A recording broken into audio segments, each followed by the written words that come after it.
Welcome to this introduction to the work of the Order of Bards, Ovates and Druids.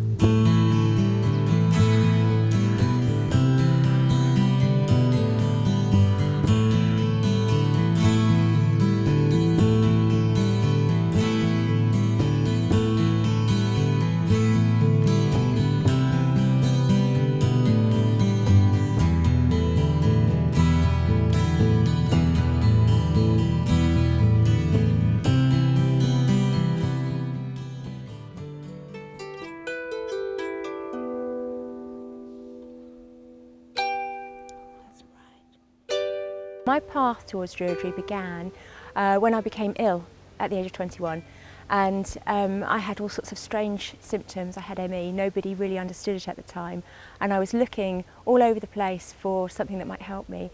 Found one of the beautiful OBOD introductory leaflets and started doing the course, which really helped me come to terms with my illness and offer me a way of understanding life.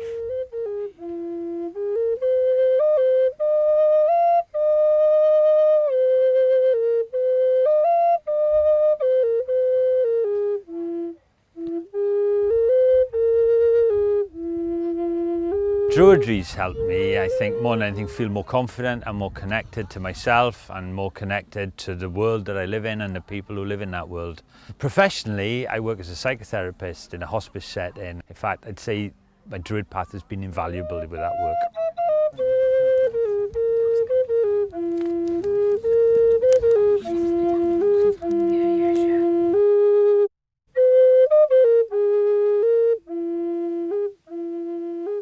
It's been amazing. It started about 7 years ago here on this lunar field around the campfire. I did some poems and people were absolutely blown away, and since then they've given me so much support and encouragement and booked me to perform in their events. Druidry has totally changed my life creatively and has helped me become a professional poet. When you make a great kiss, it'll take you on a journey down the rabbit hole, feet first, without a harness, diving into the deepest calmness. But starting with a gentle swim in the warm shallows, soft as falling into a bag of melting marshmallows. Like laying yourself out naked on a glass table. The right kiss can freeze time, it can disable. Twist your lips into a Dunkin' Donut sugar bender. Extreme kisses mingle tough and tender.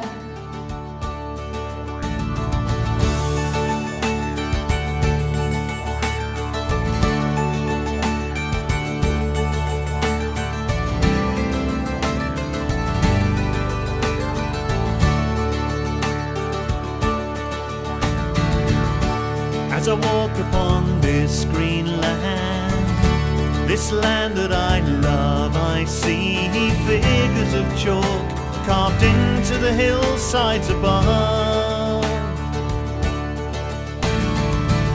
Sir Abbas, a man so proud, and the long man opens wide the gates of his world and invites you to stay. I'm a professional photographer, and my background is in the military, and so basically I've seen a lot of death and destruction, and the military have taught me how to disconnect from life. But Druidry, what it's done for me is it's healed me in a lot of ways, and it's made me reconnect with life, reconnect with nature, and it's much more of a spiritual path for me, and so now it's made me into a gentle man.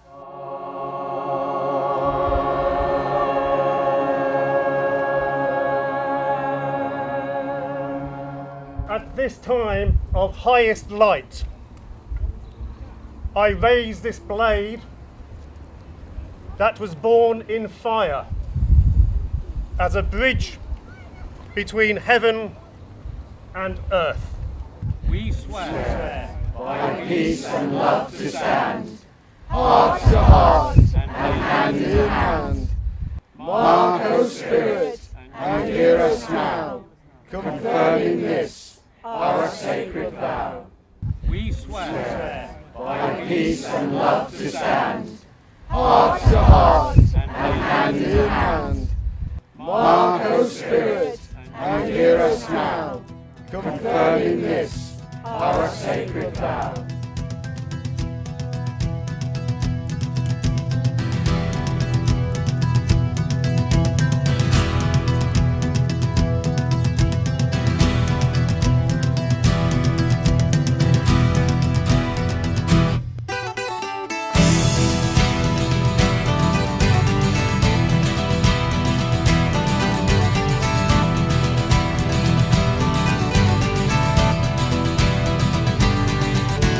An isle so fair, an isle so green, known by many names.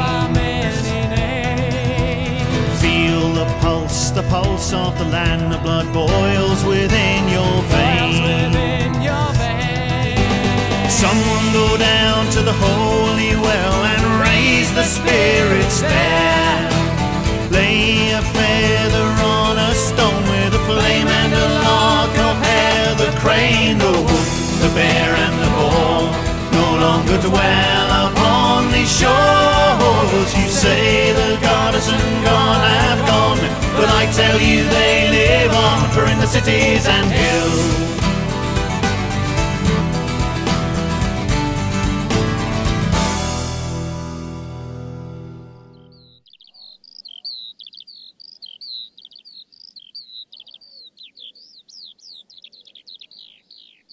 they are the very first people found in the old history books as history dawns.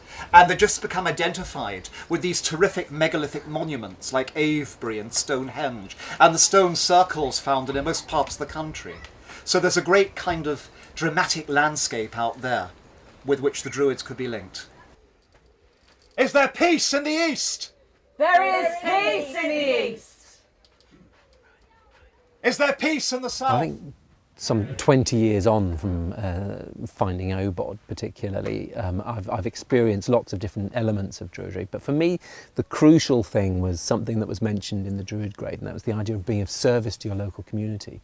And that has shaped what I do now in terms of setting up a Friends of an Open Space in London, transforming that space, transforming the local community, setting up a community project, community orchard, those sorts of things. That is how I express my Druidry. Which is why I have come back so often to that image, that feeling of the small circle of us, with the sheath sword of peace lying in the centre, giving the lie to the centuries, holding up hope in the face of the millennia, looking steadfastly towards the future, hand in hand, and being prepared to die for it. Thank you for your attention.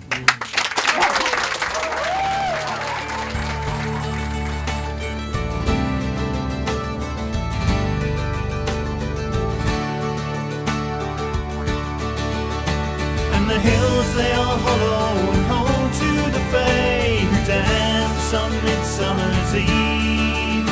Some people don't understand when I say these are the things I believe. These are the things I believe.